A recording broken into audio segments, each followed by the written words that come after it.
Individual قربانی کے اعتبار سے یہ غلط العام جو مسئلہ ہمارے ہاں پیدا ہو گیا ہے وہ کیا ہے جی؟ جو بھی صاحب نصاب ہے اس کو کرنا سا چاہیے، ضروری ہے، وہ نہیں کرے گا تو وہ اس کی قربانی نہیں ہوگی۔ حالانکہ یہ بات بالکل غلط ہے، حدیث سے کہیں ثابت نہیں ہے۔ صاحب نصاب کا ہونا یعنی زکوٰۃ دینا، جس مال کی مقدار پر زکوٰۃ دینا ہے نا اسے بولتے صاحب نصاب۔ کسی انسان کے پاس 85 گرام سونا یا 595 گرام یا 610 گرام چاندی، یہ 1 سال تک اس کے پاس اس کی قیمت رہے تو انہیں صاحب نصاب، انہیں زکوٰۃ دینا۔ تو جو صاحب نصاب ہے وہ ہر ایک اپنی اپنی قربانی دینا ضروری ہے، یہ کہہ کر پھیلا دیا گیا ہے۔ اور عوام بھی سوچتے ہیں کہ دیکھو ہم پر ضروری ہے، اس واسطے تو ہم تو نہیں دے سکتے، اس واسطے پورا گھرانہ ہی نہیں دیتا۔ یاد رکھو یہ غلط مسئلہ ہے جو ہم کو سمجھا دیا گیا ہے۔ صاحب نصاب کا ہونا اور قربانی دینا دونوں کا کوئی تعلق ہی نہیں ہے۔ کیوں نہیں ہے معلوم کیا؟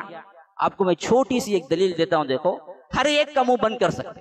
کون بولتا کہ زیادہ تر احناف پھیلاتے بات کو، ان کو بھی کیا ہے کافی شافی جواب ہے۔ وہ کیا ہے؟ کیا کبھی اللہ کے رسول صاحب نصاب تھے پوری زندگی میں؟ بولو نہیں تھے۔ پوری زندگی میں اللہ کے رسول نے مال جمع ہی نہیں کیا تو کیسے صاحب نصاب بنیں گے؟ 1 روپیہ اپنے پاس نہیں رکھتے تھے اللہ کے رسول صلی اللہ علیہ وسلم، یہ 85 گرام سونا کیسے رکھیں گے جی؟ اللہ کے رسول پیسے رکھنے کے ہی قائل نہیں تھے، جو آتا دے دیتے تھے۔ حتیٰ کہ عموماً کیا ہوتا، فقر ہوتا تھا، تنگ دستی ہوتی تھی، یا کسی سے قرض لیے ہوتے تھے، اتنا کہ اللہ کے رسول جب وفات پائے تو اس دن بھی چراغ جلانے کے لیے تیل ایک یہودی کے گھر سے قرض لیے ہوئے تھے، اما عائشہ کی روایت کے مطابق۔ یا رب، تیل نہیں تھا گھر میں، کھانے کے لیے جو جو کے دانے پڑے ہوئے تھے وہ اللہ کے رسول اپنی زرہ ایک یہودی کے گھر میں گروی رکھ کے لائے ہوئے تھے۔ یہ حالت تھی۔ پوری زندگی میں اللہ کے رسول کبھی صاحب نصاب بنے ہی نہیں، پیسہ جمع ہی نہیں کیا۔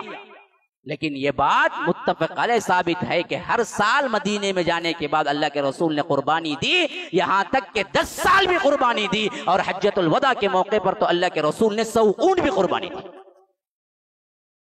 تو صاحب نصاب تھے ہی نہیں، لیکن قربانی کبھی نہیں چھوڑی، کبھی نہیں چھوڑی اللہ کے رسول، پورے 10 سال دیے، اور اس پہ 1 مرتبہ 100 اونٹ دیے، اور اسی سال خالص امہات المومنین کی طرف سے ایک گائے بھی دی الگ سے۔ اور عموماً قربانی جو دیتے تھے وہ 2 مینڈے، حضرت انس کی روایت کے مطابق 2 بکرے تھے، 2 بکرے ہوتے تھے ہر قربانی کے، عید کی الاضحیٰ کے دن 2 بکرے دیتے تھے اللہ کے رسول۔ اس کے علاوہ جو باتیں آئی ہیں وہ کیا ہے، 100 اونٹ اور ایک گائے بھی دی۔ تو اللہ کے رسول تو صاحب نصاب تھے ہی نہیں۔ تو یاد رکھو سب سے پہلے یہ غلط مسئلہ بیان کر دیا گیا کہ جو زکوٰۃ دیتا ہے وہی دینا ہے، ہرگز بھی نہیں۔ جس کو استطاعت ہے اس کو دینا ہے۔ ہاں یہ واجب ہے یا سنت مؤکدہ ہے، تو راجح تر بات یہ ہے کہ یہ واجب نہیں ہے، سنت مؤکدہ ہے۔